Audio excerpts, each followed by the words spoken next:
जिन लोगों के आधार कार्ड में date of birth limit cross हो गई है, यानी कि पहले उन्होंने अपनी डेट ऑफ बर्थ चेंज करवा ली थी और अब उनके आधार कार्ड में डेट ऑफ बर्थ में कोई भी करेक्शन नहीं हो पा रहा है क्योंकि date of birth limit cross हो गई है। आधार कार्ड में करेक्शन की कुछ लिमिट्स हैं, जैसा कि नाम को हम 2 बार करेक्शन कर सकते हैं और डेट ऑफ बर्थ में सिर्फ 1 ही बार करेक्शन कर सकते हैं। 1 बार करेक्शन करने के बाद हमें दोबारा करेक्शन करना होता है तो हमें बड़े पापड़ बेलने पड़ते हैं। और जेंडर में भी हम 1 ही बार करेक्शन कर सकते हैं। एड्रेस में हम कितनी भी बार करेक्शन कर सकते हैं और पिता का या पति का नाम एड्रेस ही में शामिल होता है। ठीक है, तो आज की इस वीडियो में हम जानते हैं कि जिनकी आधार कार्ड में date of birth limit cross हो गई है वो आधार सेंटर पे जाकर किस तरीके से अपनी डेट ऑफ बर्थ अपडेट करवाएंगे और क्या क्या डॉक्यूमेंट की रिक्वायरमेंट रहेगी, क्या प्रोसेस रहेगा, किस तरीके से हमें UIDAI को मेल करना है, किस तरीके से हमें अपने दस्तावेज अपने रीजनल ऑफिस में भेजना है, वो सारा प्रोसेस हम आज के इस वीडियो में जानेंगे। देखिए, सबसे पहले तो हमें जरूरत पड़ेगी बर्थ सर्टिफिकेट की। Date of birth limit cross अगर आपकी हो गई है आधार कार्ड में तो आपको बर्थ सर्टिफिकेट की जरूरत पड़ेगी और वो भी बिल्कुल ओरिजिनल बर्थ सर्टिफिकेट होना चाहिए। और बर्थ सर्टिफिकेट कहीं का भी हो सकता है क्योंकि इंसान का जन्म तो कहीं भी हो सकता है। कई केसेस में ऐसा होता है कि आप अगर किसी जगह रह रहे हैं, जैसे आपका शहर जो भी हो, एग्जाम्पल के तौर पर आप इज्जतपुर में रहते हैं, अब इज्जतपुर से आपका बर्थ सर्टिफिकेट जारी नहीं हो पा रहा है किसी कारणवश, तो आप किसी और जगह से अपना बर्थ सर्टिफिकेट जारी करवा सकते हैं। मतलब ऑल ओवर इंडिया की किसी भी जगह का बर्थ सर्टिफिकेट होना चाहिए लेकिन ओरिजिनल। ठीक है, बर्थ सर्टिफिकेट हो गया हमारे पास, फिर हमें जाना चाहिए अपने नजदीकी आधार सेवा केंद्र पर। और तेरे लोग रीजनल ऑफिस जाते हैं और रीजनल ऑफिस जाकर भी कोई काम नहीं बनता है, जबकि होना ये चाहिए कि रीजनल ऑफिस जाकर तो बंदे का फौरन की फौरन काम होना चाहिए क्योंकि रीजनल ऑफिस तो पूरा का पूरा बंदा ही मौजूद है। ठीक है, वहां वो अपनी बायोमेट्रिक्स दे चुका है, आइरिस स्कैन करवा चुका है, अपना फोटो भी खिंचवा चुका है और अपने सारे दस्तावेज चेक करवा चुका है।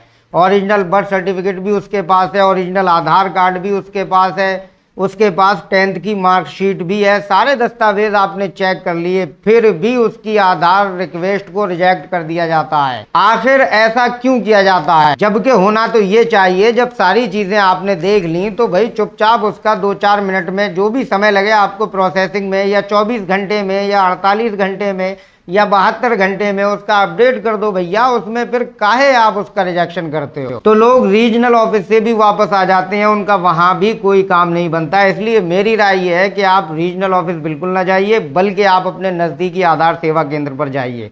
देखिए, इंडिया के हर पोस्ट ऑफिस में आधार सेवा केंद्र है। इंडिया के हर पोस्ट ऑफिस में, हर डाक खाने में आधार ऑपरेटर बैठे हुए होते हैं, आधार का काम जारी है। HDFC bank, ICICI bank, SBI, ग्रामीण बैंक, कई जगह आधार सेंटर हैं, या ब्लॉक में, या BRC में, या स्कूल में, कहीं भी आप जो है अपने नज़दीकी आधार सेवा केंद्र पर जाइए, अपना ओरिजिनल बर्थ सर्टिफिकेट ले जाकर और ऑपरेटर को आप बताइए। सेल्फ डिक्लेरेशन फॉर्म एक आता है, आप देख सकते हैं स्क्रीन पर मैंने लगा दिया है। सेल्फ डिक्लेरेशन फॉर्म को आपको स्टेप बाय स्टेप बहुत अच्छी तरीके से भरना है, बड़े बड़े इंग्लिश के कैपिटल लेटर में। सेल्फ डिक्लेरेशन फॉर्म भरने के बाद आप ऑपरेटर को बताएंगे कि मुझे जो है वो आधार कार्ड में date of birth limit cross का आवेदन करना है। तो उसमें एक डॉक्यूमेंट होता है, उसका नेम होता है DOB exception self declaration form birth certificate, इस नाम का एक डॉक्यूमेंट आता है। उसमें चूज करने के लिए अगर वो बर्थ सर्टिफिकेट ही चूज कर देगा तो रिजेक्शन के चांस हो जाएंगे, क्योंकि वो कह देंगे कि डॉक्यूमेंट का सिलेक्शन वो है गलत। तो सेल्फ डिक्लेरेशन फॉर्म को अच्छी तरीके से आपको भर देना है। तो सबसे पहले वाले कॉलम में आपको अपना नाम भरना है, फिर आपको अपने फादर का नाम भरना है, फिर उसके बाद आपको अपना पूरा एड्रेस भरना है विद पिन कोड। उसके बाद आपको अपना आधार नंबर डालना है और फिर उसके बाद आपको अपनी जन्म तिथि डालना है, जो सही जन्म तिथि है। ठीक है, उसके बाद फिर आपको आधार नंबर भरना है, फिर आपको गलत जन्म तिथि लिखना है और फिर उसके बाद सही जन्म तिथि लिखना है। और फिर क्या डॉक्यूमेंट आप अपनी लिमिट क्रॉस में लगा रहे हैं, वो बर्थ सर्टिफिकेट है तो बर्थ सर्टिफिकेट लिख देना है। उसके बाद आपको टिक करना है, तो दूसरे वाले पे आप टिक कर दीजिए क्योंकि एक या एक से ज्यादा बार आपकी डेट ऑफ बर्थ चेंज हो रही है। उसके बाद आपको डेट डाल देना है कि आप किस डेट में अपडेट करवा रहे हैं, फिर आपको अपना नाम लिख देना है इंग्लिश के बड़े बड़े अक्षरों में।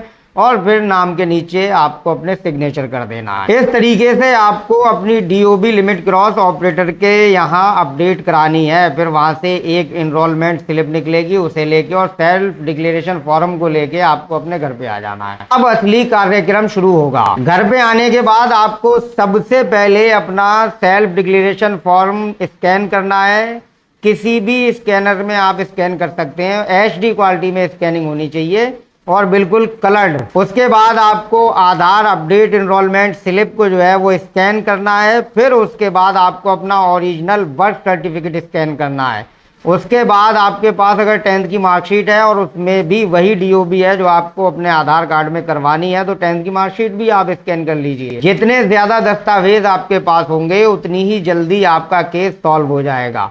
और अगर आपके पास 10th की मार्कशीट नहीं है, SDM ऑर्डर की कॉपी आप निकलवा चुके हैं, तो वो अटैच कर दीजिए। उसके बाद आपको सबसे नीचे अपना आधार कार्ड दोनों साइड का स्कैन कर लेना है HD क्वालिटी में। और आधार कार्ड आपको लेटेस्ट वाला स्कैन करना है, वेबसाइट से फौरन डाउनलोड करके स्कैन कीजिए। सारी फाइल्स को आपको मर्ज कर लेना है और एक फाइल बना लेनी है, PDF फाइल बना लेनी है आपको। और फिर उसके बाद आपको UIDAI के ऑफिशियल ईमेल ID पे मेल कर देना है। और मेल में क्या लिखना है वो बहुत ज्यादा इंपॉर्टेंट है। मेल में आपको एक पत्र लिखना है, एक लेटर लिखना है, जिसमें आपको बताना है कि किस कारणवश आपकी डीओबी लिमिट क्रॉस हो गई थी और किस वजह से आप अब अपनी डीओबी सही करवाना चाहते हैं। ज्यादा लंबा मेल मत लिखिए, क्योंकि इतना टाइम किसी के भी पास नहीं है जो वो आपका लंबा चौड़ा मेल लिखेगा। मेन पॉइंट लिख दीजिए 2-4 लाइनों में, ठीक है। उसके बाद उसमें आप अपना नाम डाल सकते हैं और अपडेट रिक्वेस्ट नंबर आप उसमें डाल सकते हैं। टाइम और डेट के साथ अपना आधार नंबर डाल सकते हैं, क्योंकि PDF फाइल में तो सारी चीजें अटैच कर रहे हैं ना आप। सारा कुछ लिखने के बाद आपको नीचे अपना नाम लिख देना है मेल में। और फिर उसके बाद UIDAI के ऑफिशियल ईमेल पर आपको मेल कर देना है PDF फाइल अटैच करके। फिर UIDAI की तरफ से एक मेल आएगा इस तरीके का, तो इसका मतलब आपका केस वहां दर्ज हो गया और एक SRN नंबर जनरेट हो जाएगा। वो SRN नंबर ही से आप अपनी कंप्लेंट का स्टेटस चेक कर सकते हैं। अच्छा, ईमेल पे जो SRN नंबर मिलता है वो वेबसाइट पे बहुत कम उसका स्टेटस शो होता है, तो उसके लिए आप 1947 डायल करके कस्टमर केयर से बात करके अपना स्टेटस जानते रहना चाहिए। देखिए, date of birth limit cross में कार्रवाई होने के लिए कम से कम 1 महीने का और ज्यादा से ज्यादा 6 महीने तक का वक्त लग जाता है। इसलिए आपको सब्र करना होगा, वेट करना होगा। देखिए, गलती है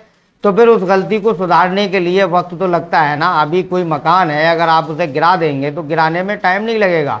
बिल्डोजर चलवा दिया जाता है मकानों पे, ठीक है, तो वो एकदम गिर जाते हैं, लेकिन बनवाने में बहुत समय लगता है। बशीर बद्र साहब का एक शेर है कि लोग टूट जाते हैं एक घर बनाने में, तुम तरस नहीं खाते बस्तियां जलाने में। मतलब पूरी पूरी उम्र लोग कमाते हैं और एक घर बना पाते हैं और उस घर को एकदम गिरा दिया जाता है। तो बिगड़ा हुआ जो काम होता है ना, उसमें टाइम लगता है उसे संभालने में। तो आप सब्र कीजिए और आपके मेल का रिप्लाई ज़रूर आएगा। उसके बाद आपको वही सारे डॉक्यूमेंट्स की फ़ोटो कॉपी निकलवा के, चाहे तो आप कलर फ़ोटो कॉपी निकलवा सकते हैं।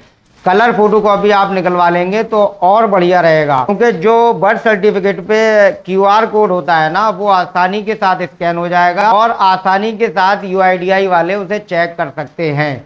तो कलर्ड कॉपी सारी अटैच करके तो पूरी फाइल को आप जो है या तो UIDAI के हेड ऑफिस स्पीड पोस्ट के जरिए भेज दीजिए या अपने रीजनल ऑफिस में भेज दीजिए। लेकिन आपको रीजनल ऑफिस जाने की कोई ज़रूरत नहीं है। आप जाओगे, अपना किराया भाड़ा खर्च करोगे, टाइम बर्बाद करोगे और होना कुछ नहीं है। होना वही है जो आप घर बैठे करोगे। इसलिए मेरी राय यही है कि आप अपने नज़दीकी आधार सेवा केंद्र से ही डेट ऑफ बर्थ जो आपकी लिमिट क्रॉस हो गई है उसे अपडेट कराएं और जो प्रक्रिया मैंने बताई है पूरी फाइल बना के मेल करें घर बैठे ही बैठे, ठीक है। और घर बैठे ही बैठे डाक खाने तक जाने के बाद आप जो है उसे रजिस्ट्री कर दें और जो रजिस्ट्री की स्लिप मिलेगी है स्पीड पोस्ट की, उसे संभाल कर रखें एज अ प्रूफ, ठीक है। तो मुझे उम्मीद है कि आप लोगों को पूरा प्रोसेस समझ में आ गया होगा कि डीओबी लिमिट क्रॉस हमें कैसे अपडेट करवानी है, कैसे फाइल बनानी है और कैसे हमें मेल करना है, कैसे स्पीड पोस्ट करना है। फिर भी अगर आपको नहीं समझ में आया है या आपका कोई भी क्वेश्चन है तो आप कमेंट जरूर कीजिए।